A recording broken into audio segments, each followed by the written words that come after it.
But for me, it's also just such a check on my present reality.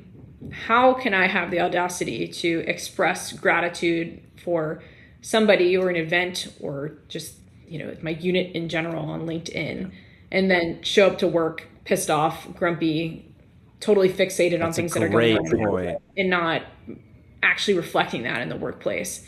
It's like if I just posted something during my lunch break, well, I'm having a great time in the force and, I'm championing Senior Chief so-and-so or, again, Seaman Snuffy, like, then you best believe when I go back down below decks and climb down the hatch, that I better be putting on my best face for my people and making them feel appreciated in person Yeah. just as much as I'm trying to affirm them in the digital space. Okay. Welcome, friends, to the Connection Economy podcast. I'm your host, Mark. And this is the show where we sit down with real humans who are leveraging LinkedIn to create actual opportunities. In some instances, new clients and new deals, or new doors that they never saw coming. And today's special guest is Andrea Howard. She is an active duty lieutenant commander of the United States Navy. She is a nuclear submarine officer, a PhD student at MIT, a published author, and a LinkedIn top leadership voice with over 26,000 followers. We're going to talk with her about how she got started, the moment when things kind of took off for her on LinkedIn, and what she's doing right now. And before we end the show, she's going to leave you with 2 things that you should do right now to level up your LinkedIn game. Andrea, welcome to the show. Thank you so much for having me. This is such an exciting idea. I mean, like we say in the military, it's so important to share the gouge, to Share the give folks, gouge. Yes. give folks those pointers because in the digital space in particular, it's just not a zero-sum game. No. Folks are looking for good content and good connections, and Yeah. I don't have to usurp all of that interest out there. Very Yeah. much so. It's a treat to get to give back to, like you said, our active That's duty, our military, our that's veteran the best. communities in order to connect more folks and reap that goodness. My first job out of the military, I got hired because of a Naval Academy connection. Yeah. And the head of sales there had been an '01 grad, Marine Special Forces, and was there at that company for 5 years, loved it. And when I left, I remember telling him, hey, thank you so much. This was great. Yeah. He's like, don't forget to send the ladder back down. I was like, what? He's like, you got to help the next guy, like the next veteran who's transitioning out of the military. He's like, never stop giving back. He's like, that's my emotional paycheck, is helping those people out. So I am excited to be able to cash a little of that today, by leveraging your experience and what you're doing. So I mentioned a lot of things that you do. You do many things. You're a very accomplished human. How do you like to introduce yourself to people? So you said, active duty, lieutenant commander, submarine officer, PhD student. Which of those is you? Which of those do you like to introduce yourself or show up as? Yeah, I mean, the folks at MIT would tease me and say that I always introduce myself as a PhD student and a submarine officer. And Nice. some of that is, I mean, I think it changes the Yeah. tone. So, like in this current role, I say I'm a rising second year PhD student and I'm a nuclear submarine officer. But I think beyond any of those labels, like my main shtick is that I'm a community builder. Like, I think if I could really have it my way professionally, I would just professionally matchmake other people. And maybe that is my post Navy, Yeah. dream job. Just let me connect people. But in my current capacity, I'm doing it pro bono because I Yeah. derive so much joy from linking people up.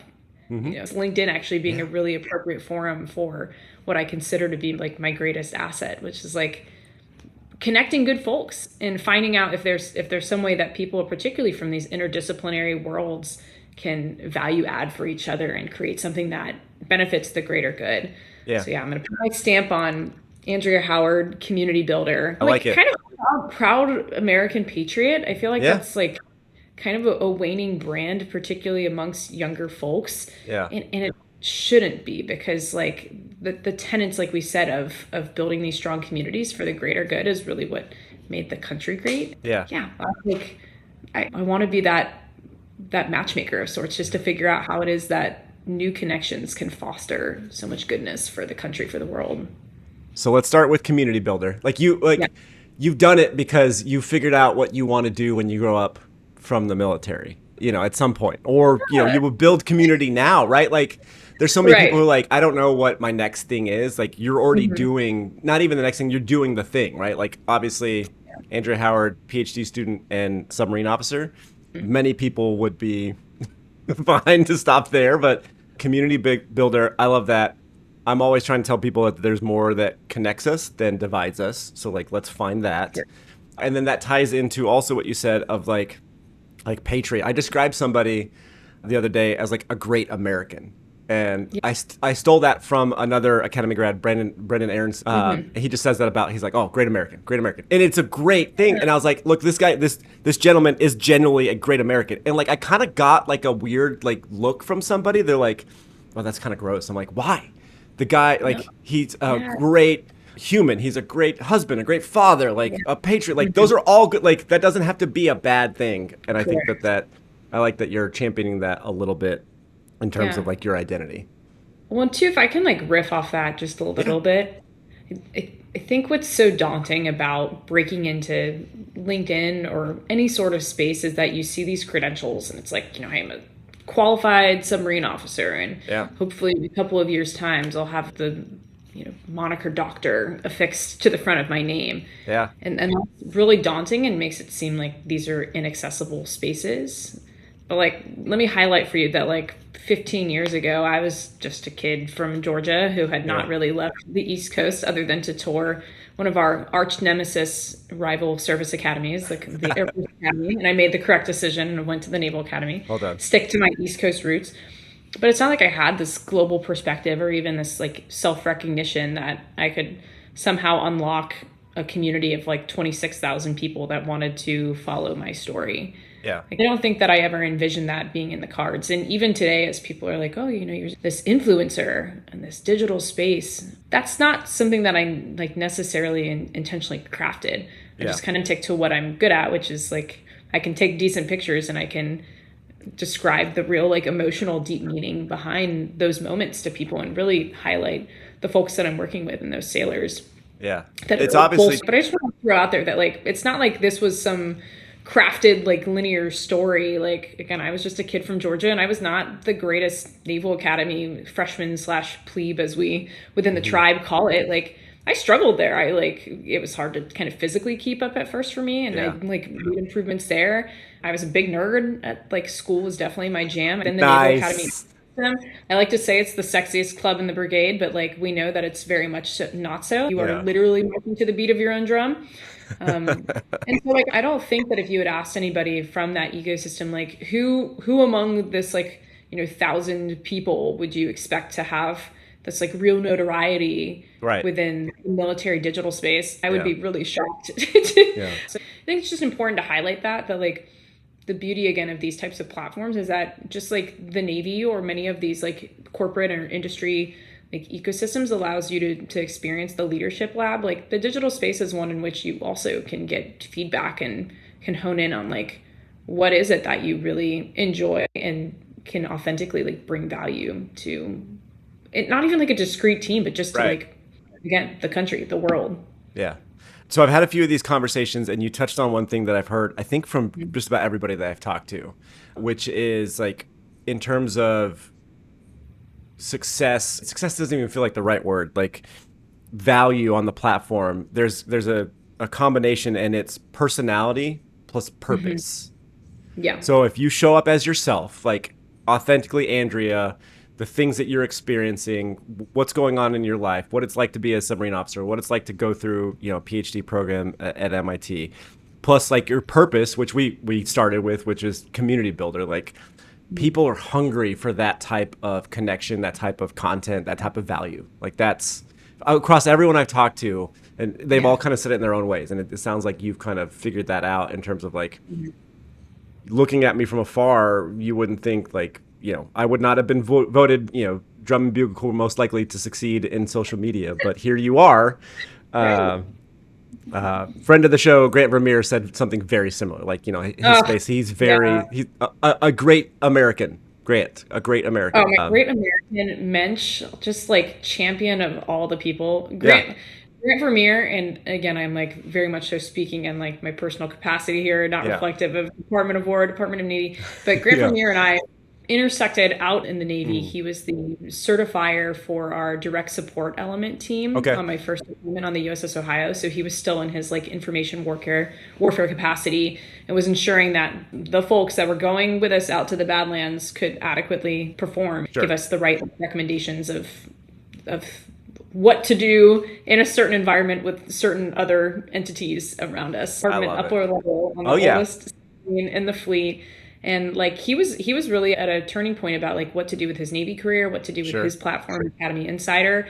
And I like, that was the point that like really fused our long-term friendship life. I just like appreciate all that he does, and like the love that we provide for each other, and that like platonic ride or die like friendship is just the most beautiful thing. By the way, like he and his wife are just superheroes together. Yes. Oh my God.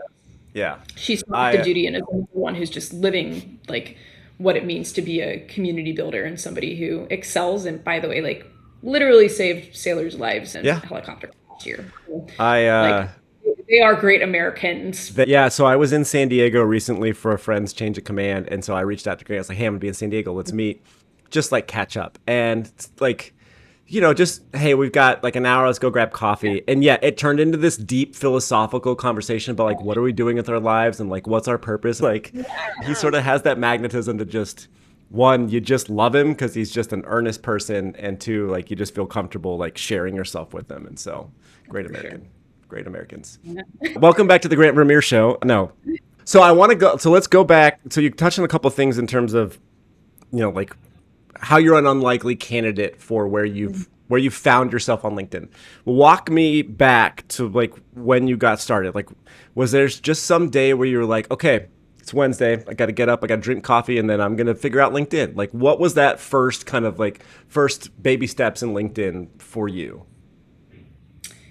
Yeah, I recently did this exercise because I found out I won third prize in the Naval Institute's leadership essay contest. Oh, so we love a little competition. I love it. But it was kind of my manifesto on like how I view my role in this digital space. Sure. Because like you don't get a sense necessarily for like who the people are authentically behind these messages that are being put out on LinkedIn. Like it's becoming increasingly harder to see that, right? Yeah. And I do try to be real and highlight some of the struggles. Like I've openly talked about like suicide. I lost, you know, like one of the greatest junior officers, one of the greatest Americans that I've served with to this endemic that is particularly bad for the military and the veteran community, but especially folks that are working in like shipyard environments. And yeah, like I said, I lost a dear friend while doing new construction on New Jersey.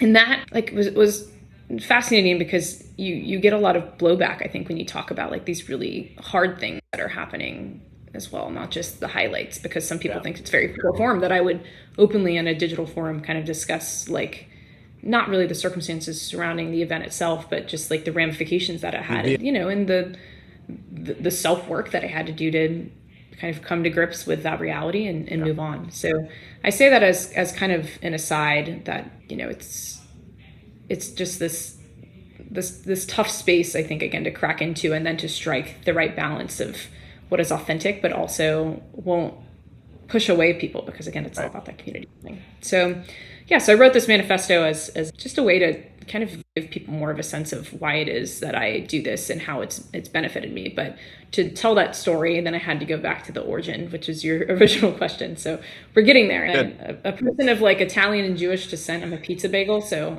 I use my hands a lot when I talk, and then I could, again, turn a simple question into probably like a 3-hour answer. In which I'm also, of course, doing Grant Vermeer again. But moving on from Grant, so there was having just come back from this 9-month period in and out of Guam. Under the COVID protocols, it was really difficult to do crew exchanges.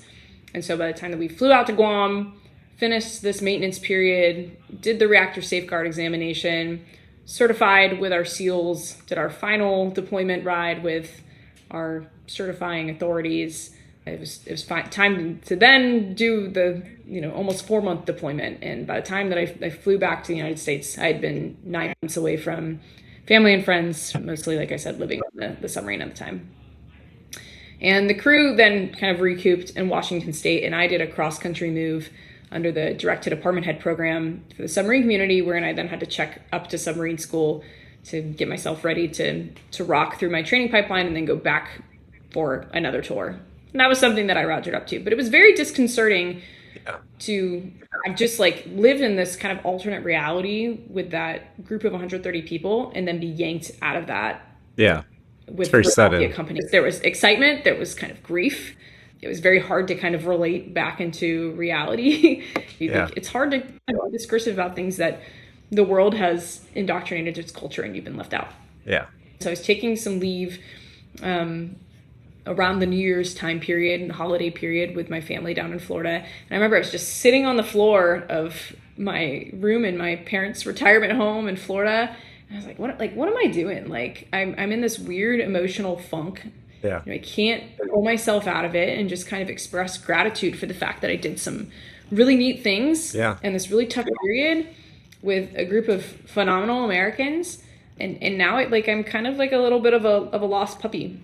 And I went on LinkedIn and I kind of captured like just the gratitude. It was a very simple post that I made that I think really launched that community. But I was fortunate enough to have the ship's camera up in the sail as we were pulling in from deployment.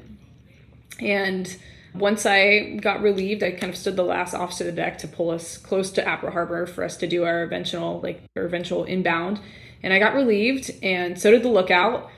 And she and I had spent like a lot of time up in the sail doing in and outs while we were doing those certifications. And then we had like a moment we were going to do medevac, and she and I spent the night up in the sail in the Phil C waiting for an amphib to come up and with an Osprey and fly like somebody off the boat. And so I just asked the engineer who relieved me, I was like, do you mind, because the Ohio sails user, I was like, do you mind if we actually kind of clip in at the back of the sail and just stay up here instead of go down for the maneuvering watch? I was off the watch bill, and so was this. So this gal liked to take pictures, the off-going lookout, and she was like, ma'am, she was like, this is badass, like, smile, because like we kind of set up topside, and then folks had gone back down below deck, so there was no one topside. It's quiet.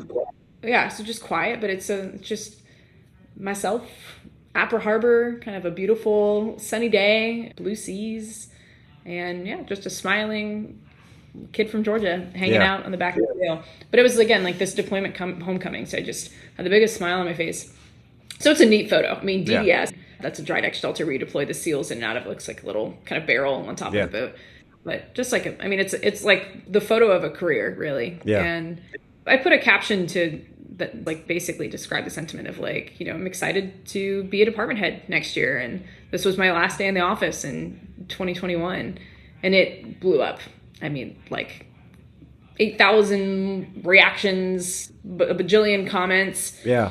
And I think it struck this chord with a lot of Americans. And there was it was kind of this clever play of like The Office. I think that really like spoke to people, but more so than that, it was this picture of like a young American who has a lot of hope for a career rise that's tough. And that's what that image reflects, like, coming back from a long time under the water and finally seeing the sun and looking forward to the future. Yeah. And overnight, I think I had like 5,000 or so followers, and it was like, okay, like people were kind of hungry for this. Yeah. And I'm sure we'll talk about how that like evolution then progressed. Okay? Yeah, I mean, let's go there. Like what, so you... But what now, right? Yeah, so that happened, and obviously like it's a moment in time and a powerful emotion, and you see that people react to it. Like after that dust settled, what next? You were like, okay, I need to keep doing this, or like I enjoyed this. Like what was kind of the next feelings after everything settled from that? Yeah, and I think for me that was like the illuminating point that there was an audience that was clearly hungry for stories of like good Americans, or just like good custodians of American military power. And because I have lived in the UK, and I do have like a pretty decent international audience as well. Yeah, and it was just this recognition of like with all of the inundation of bipartisan politics and like questions about the military's role and success. And I think in particular the bashing of like millennials and Gen Z members in terms of our contribution to society, that here is an opportunity to provide a counterpoint to that. I like that. Let me show you, actually. I have these cool pictures from our training workups from our time in Guam, from my junior officer tour. Let me show you what Gen Z and the millennial generations are made of. Let me show you that there again are these folks who are just so dedicated to these higher purposes, whether that's the mission itself of a unit, whether that's training and championing new people who join an organization. And so even though this is a club that's not for profit, you have some of the hardest working people. Yeah. And then for that to come from a vessel like me, where I'm a woman in a community that now in 2026 has only allowed females to serve for 16 years, right? Where I kind of pepper in the fact that like I am in a marriage with a woman. Mm-hmm. For a lot of, I think, veterans and particularly folks that are affiliated with the submarine community, I think it was really heartening for them to see that even though I don't necessarily look like people who have conventionally carried out the higher purpose of the submarine force, that core like gooiness of tradition, of working hard with chiefs, of chiefs and more senior officers training junior officers, of lifting up sailors, not only in the Navy, but so that they can become like those lifelong citizens. Like none of that changed. Yeah. So it's providing, again, that just like the deck plate look at like, we've got stuff to do and we're freaking doing it. Yeah. And doing it well, right? We're still doing the damn thing. First off, like your point about like people being like unimpressed with like millennials or Gen Z or like not understanding like what you and like other like your like sisters in the submarine service have accomplished, like how hard like reactor school, nuclear, like all of that is, like it's so hard. And then to do that kind of with like not officially the deck stacked against you, but like unofficially, right? Like to be like pioneers. My wife doesn't love this, but I'm not so secretly trying to like steer my daughters. I have 4 kids, 2 boys, 2 girls. Every time like a like badass woman shows up in the media or anything, like I'm always like, girls, check this out. Like Kayla Barron, like I'm like, girls, you can be astronauts. Go to daddy's school and then go be astronauts. Go do all these cool things. Like look at these women who are doing amazing things just because. I love the ability to connect with other people just in sharing what feels like to us, maybe mundane, like a moment sitting out, coming into port. Like for us, we know what that means because we've been on deployment. But for the general public, it's a window into like, yes, we're doing something awesome, but we're also doing just everyday life. Like we're still living our lives and being regular humans amongst all of these things that we're submerged in. Yeah, these regular humans doing uncommon tasks and things, Yes. But I'll say too, what LinkedIn has like morphed into for me was, of course, there was this opportunity to engage an audience, and like we can all be honest, there are self-serving pieces of that, right? I have this tribe now of 26,000 people who are like hungry to hear bits of my story, and in turn, as I figure out what I want to do with my life, because inevitably at some point, maybe 10 years from now or 20 years from now or 20 years plus, like my time in uniform will come to an end, and I have this group of people that I can lean on for advice, for just guidance, and out of curiosity to see what other people are doing on the other side. And just as like an example of the way that these types of groups pay dividends, like there's a gentleman named Bill Ashton who provides free briefs on the transition into the VA healthcare system and how you navigate kind of disability ratings. And he just gave that brief to my wife and me last night, not because I am transitioning anytime soon, but because I, in my future role as an XO and hopefully as a commanding officer of a submarine, can either direct sailors to him or can, again, leverage the knowledge from that brief to make sure that they are set up. So like I will, and so, there's ways to find those stepping points, those lily pads to hop to whatever it is that you intend to do next. So that's kind of like the self-serving piece of LinkedIn. But I think what folks don't realize too is that just in the present, if someone's like, why would I, as somebody on active duty, make a LinkedIn profile? And like there is that, again, that planting of the seeds that become the roots that will ultimately, nourish your tree of life and your next phases of your journey. Sure. But for me, it's also just such a check on my present reality.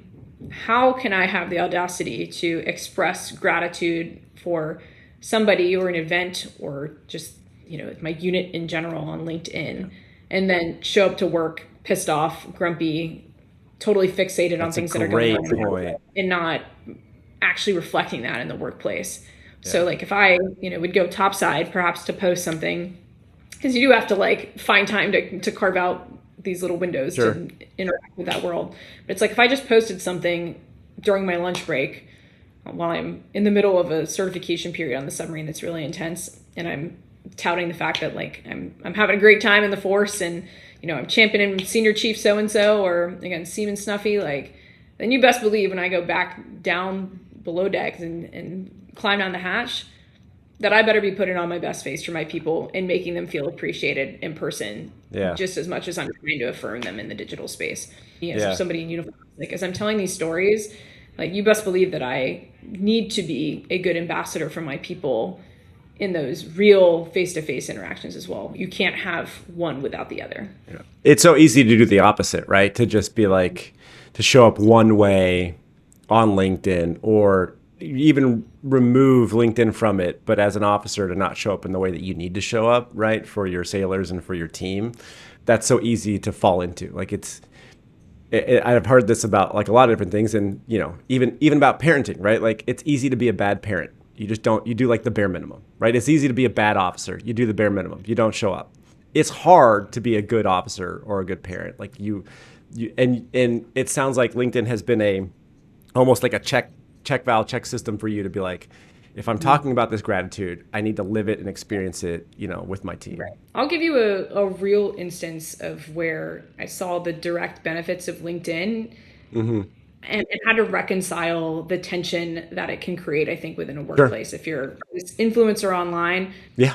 When I was on the New Jersey and we were really in the throes of trying to complete construction and certify the team through the fleet maintenance manual and get us out to sea, it was understandably very stressful for the crew. And we were working sometimes 7 days a week, even if not, most days were probably 16 or 17-hour work days. We were in the grind.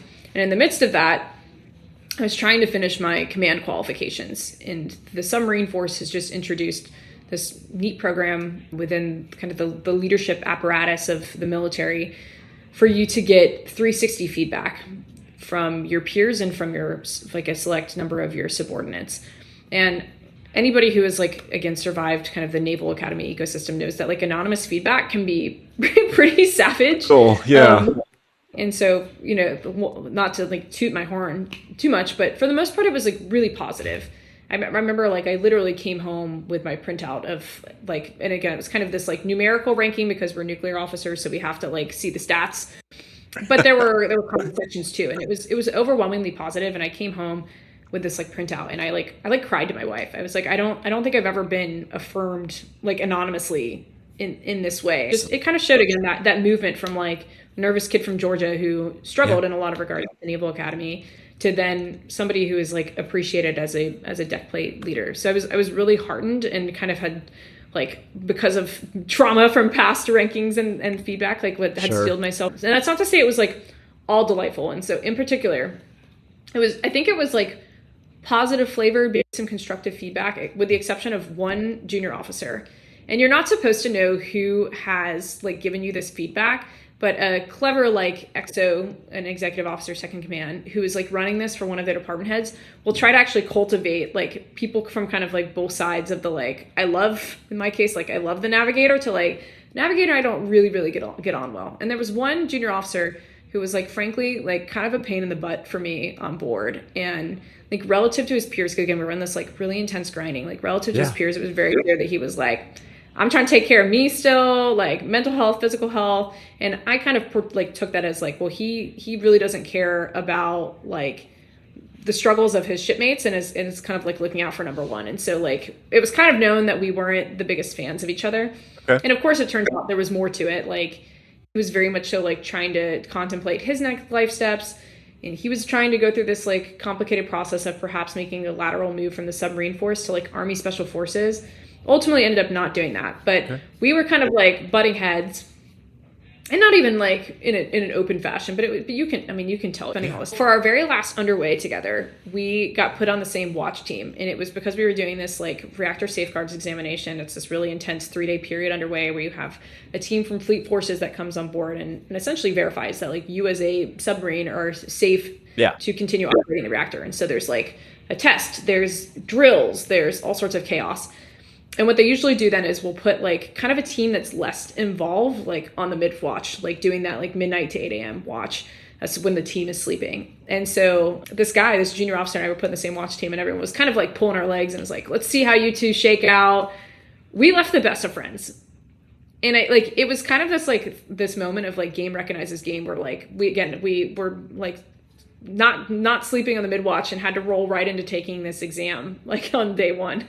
And he like really intentionally, as we were on watch together, there were like no contact, it was calm and relaxed. He was like walking me through because it was a different like plant version than the one that I had trained on as a junior officer. So he's like essentially tutoring me like on the con, quizzing me on different things, and I passed the test, like mostly attributed to him. And it was just kind of like our work styles. Like it turns out he was actually like kind of a phenomenal worker bee, where it was like I'd be like, hey, can you do this for me? And he was like, got you, ma'am, like let's rip it. And so it turned out that like what I kind of perceived as like him shirking or something of that sort, like if you actually gave him like very clear direction, he was one of the most like efficient worker bees of all time. Nice. So he had put, again, originally this the origin story of our relationship was there's this tension I had seen in the 360 feedback, and I knew he had done one for me, that it was like the navigator is more concerned with appearing to be a good leader rather than actually being one. It's pretty like dagger in the heart. That's a hard one. Yeah. And so what it transformed them into, we just watched together. He has stayed one of my closest connections from a previous boat in the submarine force. Yeah. He went on to kind of be a shift engineer at the relatively nearby plant at Boston Spa. He comes and visits me in Boston. And what was like just so beautiful and kind of this full circle moment of like people not really getting your grind and how like the digital space relates to, again, that authenticity on the deck plate, like via LinkedIn, is like he's been able to kind of connect with people, and I help coach him through that a little bit. Nice. I just wrote a recommendation for him to get his first real post-Navy job as he's transitioning out, and he's locked that in. And so here we went from somebody not really understanding me, and frankly, me not understanding him either. Right. And it turns out that like once we actually took the time to get to know each other, like I've been able to pour such value into his next professional steps, and just like as a friend to be there to support him, and vice versa. Like he's been kind of one of my main supporters as I've been contemplating decisions and just having somebody else to kind of talk it through. So like hopefully like, the adage don't judge a book by its cover, like pays dividends for these people that are influencers in the digital space. Right. I think as like a real vignette that like here was somebody who I was directly working with who was kind of turned off by the way that I think I was moving through the boat at that point, and certainly through the digital space. But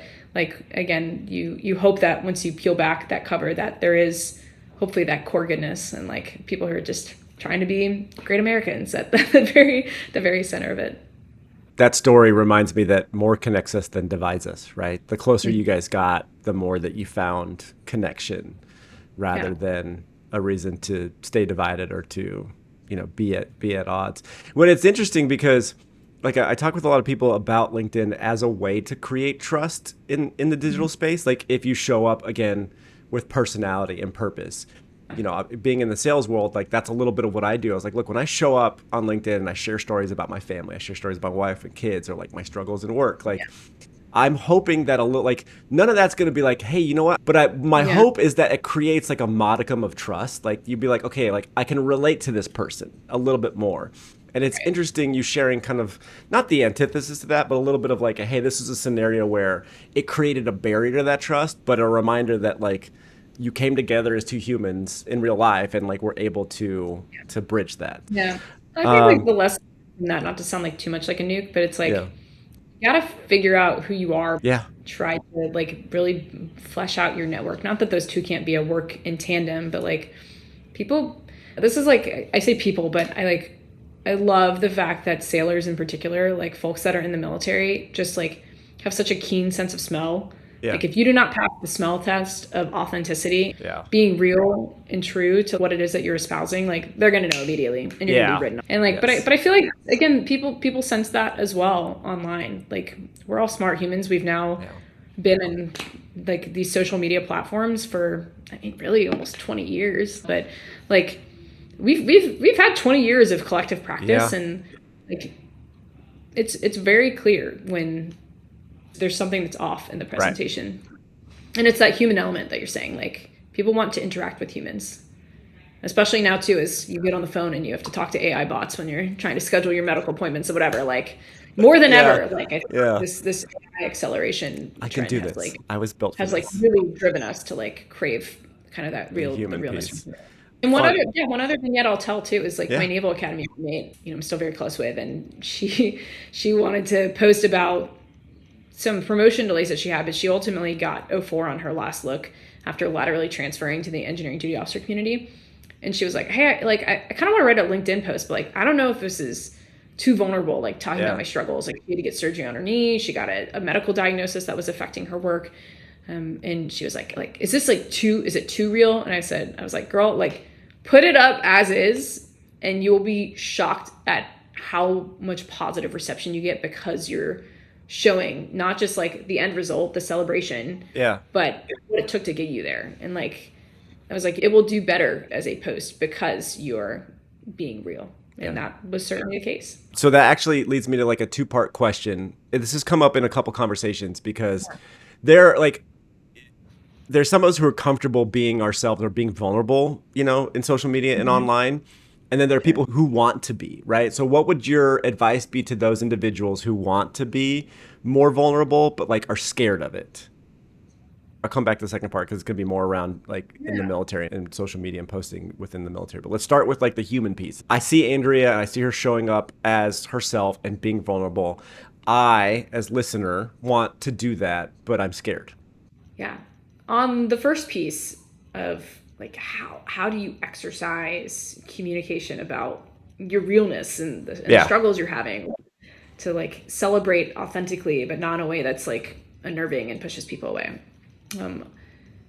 To that, I would say like envision yourself talking to your primary confidant. So like for those of us who are married, like how would I kind of debrief the feelings that I'm having around a good event or perhaps even a more negative event, like with my spouse or like I'm a mama's girl still to this day. I talk to my mom probably 5 or 6 times a week. Sure.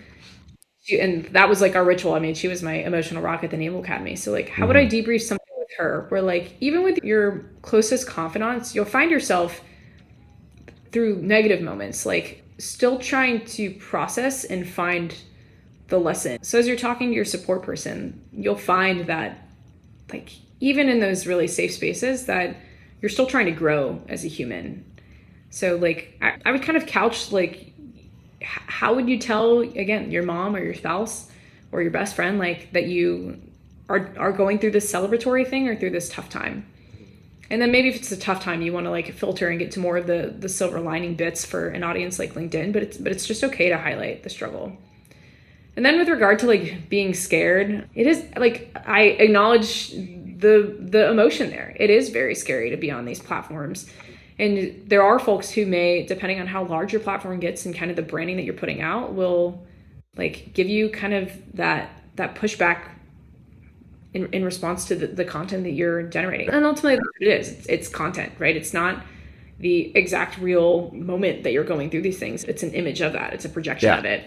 But I say like in regard to folks that have given me kind of criticisms about other like female military influencers, like, well, they're putting their neck out there. Yeah. And so I think like it's valid to be scared. And I think you have to acknowledge that like you're not going to be everyone's cup of tea. But as you've said recurrently through this episode, if you are doing it for a higher purpose and you really believe in that higher purpose, then whatever personal expense comes from being that ambassador is very much so negated. Yeah. So I think of, for instance, probably one of the most notable female influencers in the military space who has a more feminine branding, and she's somebody who has participated in beauty pageants, and that's one way that she kind of grounds herself outside of work.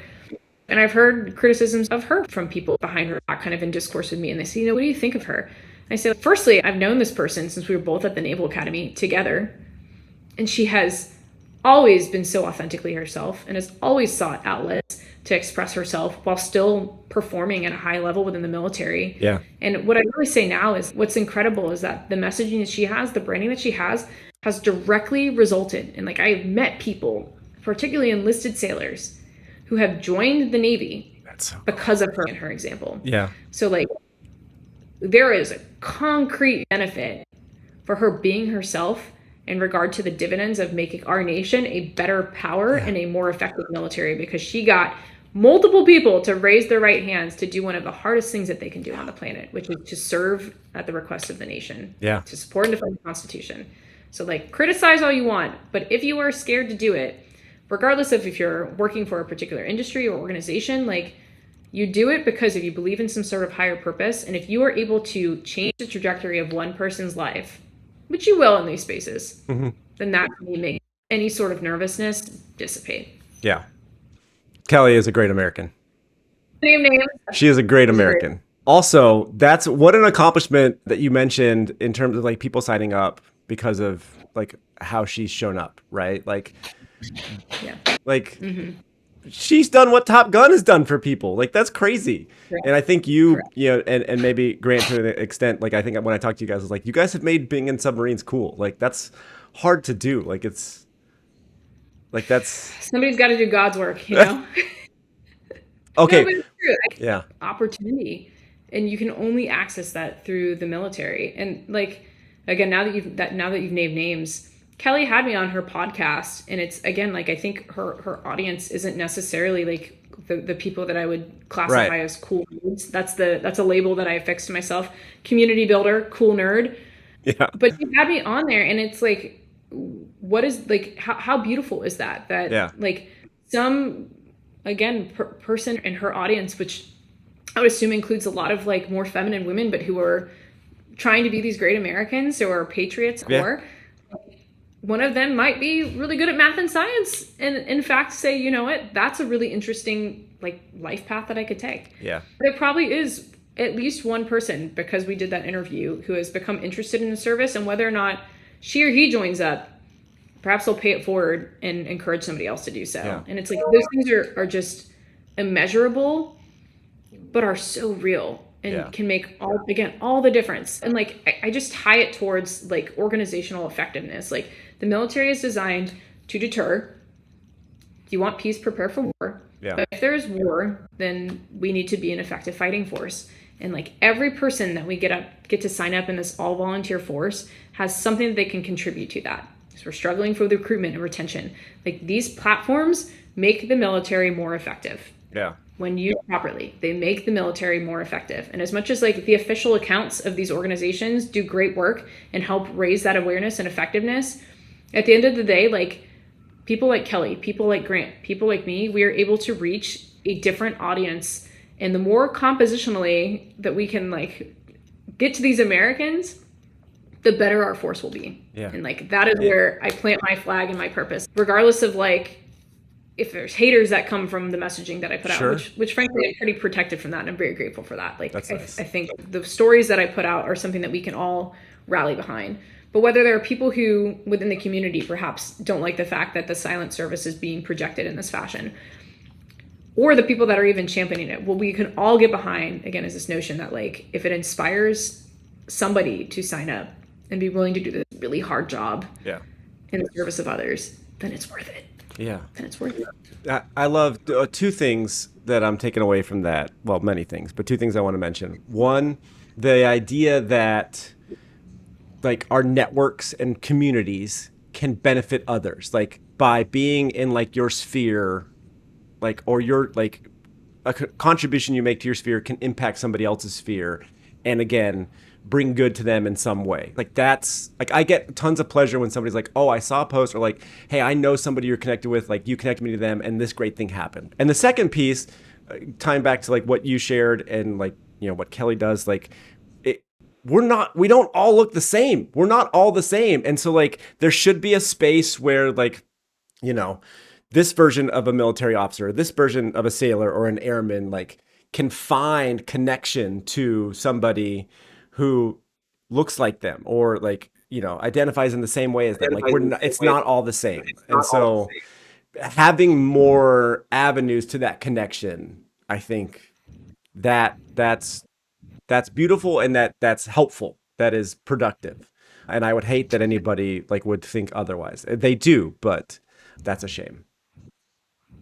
I do want to touch on one thing. I know we've run super long, and I'm sorry. I want to go to a tactical I, question. I know I can yap forever. I want to go to a tactical question, which is like the tension between, like the disclaimer that you have to have, right? Of like, these are my own views. They do not represent, the military or the Department of the Navy or anything like that. Like, can you talk about like some of that tension, how you navigate it? Like what is it that you're thinking about between that and like how you show up as, an officer, an individual in a social platform? Yeah, I think it all just comes down to ownership, right? Like if I'm the commanding officer of a submarine, which again I hope to be someday, but even again in my next role as the executive officer, if I say something, I'm not blaming that on the squadron that is managing us. I'm not blaming it on Yeah. the TICOM. I'm not blaming it on the commander of submarine forces. Like I run the ship because of the decisions that I make, right? Like the way that I show up is me. Hmm. Like I as the leader take accountability for what is coming out of my mouth. And so I view that custodianship of the digital space in the same way. Like I wouldn't be disparaging my chain of command in a way that's improper when I'm on the boat. So like I certainly won't do that while I'm vocalizing my opinions, in my personal capacity. Yeah. And like we'll just take a page again out of your book. You keep saying like what connects us supersedes what divides us. Yeah. And so like why would I have any interest as a human in making my authenticity as I'm trying to fight to make again our nation a great custodian of the world. Mm-hmm. Like, I think again there's so much more strength that comes when we work together and when we like get the job done and kind of focus on that. And so like if the guidance right now is pushing me into like kind of focusing on mission first, well then my response to the guidance is like it's always been mission first for me. Yeah. That's the ownership that I have as a leader in this space, is that like I will take care of my people and I will get the job done, and no change in guidance or administration I think would ever undermine that current. So I don't necessarily for me view it as a tension. I think that is kind of the standard of like I'm not going to hide behind the stamp of an organization to stand up for the ideals that make this nation great and that make serving the nation and working with these incredible Americans who are also serving the nation like the greatest job in the world. Well, like helpful, Yeah. like I said, like I want somebody, like hopefully somebody listens to this who's active duty and is like, I've been thinking about sharing more and like giving them license to be like, I can do this and I can do it in a way that reflects me and still reflects the work that I'm trying to do within the military. And I think that's great. So let's get to let's land the plane. Let's dock the boat. What if you wanted to give advice to somebody, and let's target specifically. Let's go to some active duty service members or those transitioning out, and they want to Yeah. start building a presence on LinkedIn. What are two things that they can do, in the next week to kickstart that?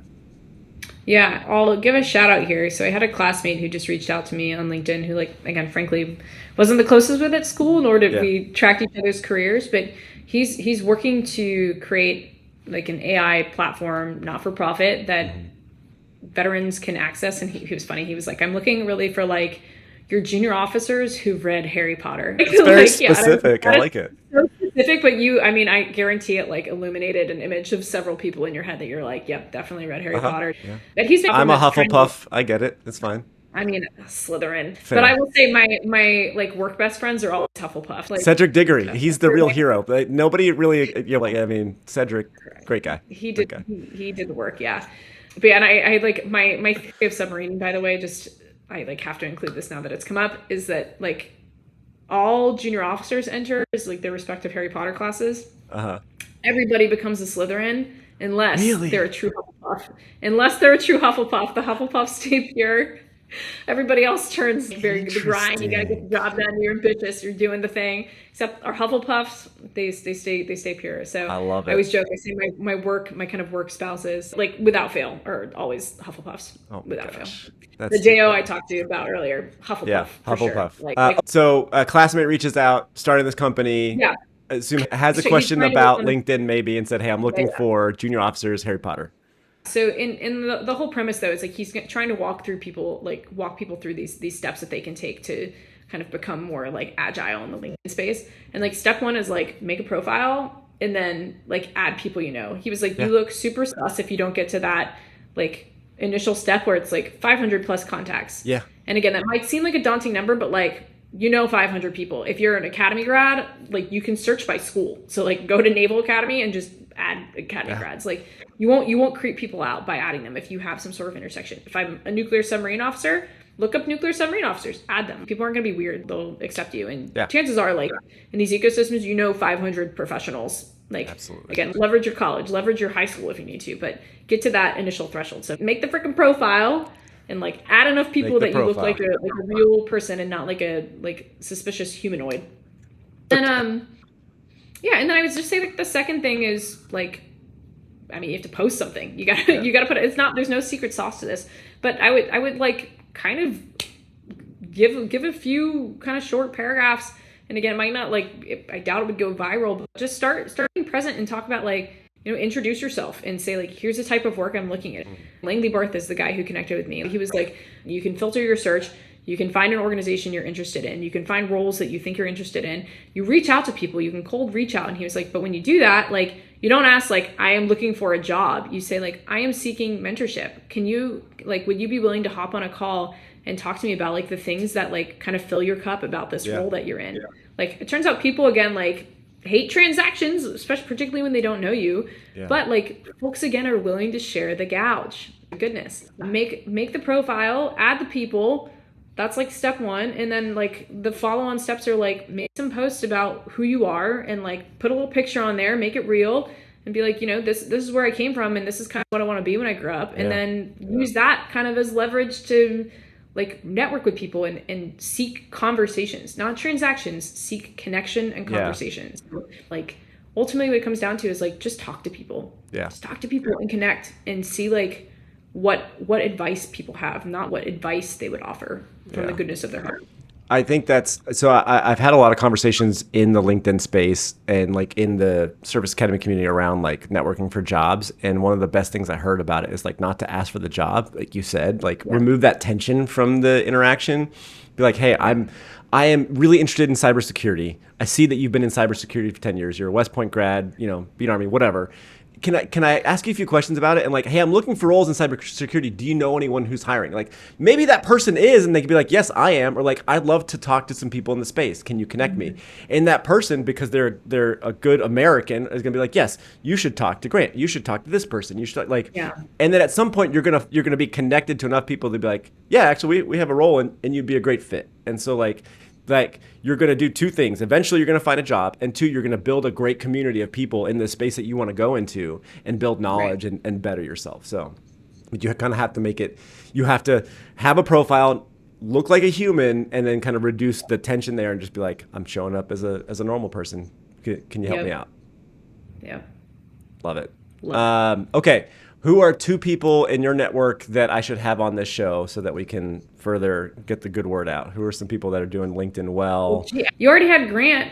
Yeah. So I would reach out to Langley Barth, like I said, who reached out to me, a classmate of mine. And who else in the LinkedIn space? I mean, I love all of my like submarine admirals. I guess they don't even have to be a submarine admiral. If you connected with Admiral Nowell, I think I'm low on Admiral connections on LinkedIn or in general. Okay. He's exceptional. And his son was the year above me in my company at school, at the boat school. And Admiral Nowell is now the director of the Navy Memorial. And so like his literal job is to kind of maintain that connective tissue between active personnel and veterans with that Navy flavor. But he's just somebody who's doing like great community outreach using that excellent space that's in DC. So happy to I might come ask for an intro. That would be cool. I think he's someone whose like literal job is to have gone from the highest levels of leadership in the Navy. He was the chief of Navy personnel to now kind of like personnel managing the broader ecosystem that is like connection to the Navy. That would be very exciting. Cross organizations and reach the broader public. Yeah. I'll come back and ask for that intro because that would be a very interesting conversation. Thank you so much. This was wonderful. I wanted to go on for another hour. I have like thousands of questions and I just want to hear more of your stories because they're wonderful. But I do want to give some time back to our friends and I know you have many things to go work on. Thank you so much for joining me. This has been a great conversation. Yeah, thank you for having me. And again, thank you for uplifting this project so that so many great Americans can benefit from it.